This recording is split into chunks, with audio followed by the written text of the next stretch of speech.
So we're in Clovis, California. We just finished installing this little GE range right here.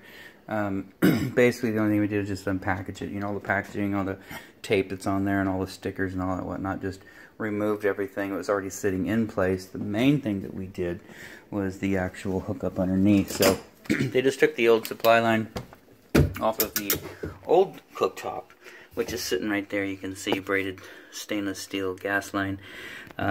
Regulator came with the unit, so that's installed, and then existing adapter into the regulator, and then of course this short little supply line, and then shutoff valve. So it's on, plugged in. Took off all the packaging, so it's sitting on the rubber strips around here right now. Turned on all the burners. They all work. Don't want to run it too much because there's no exhaust right now, and so that means any spent gases that are being produced right now, they're just going into the home, and we don't want that. So anyways, that was just a short little project we did downstairs. I'm not going to go back upstairs and take a picture, but we did replace the cartridge. It's a Kohler right temp cartridge in the hall bath. I think it's like a Jack and Jill bath, seems like it, because there was a lock inside of one door.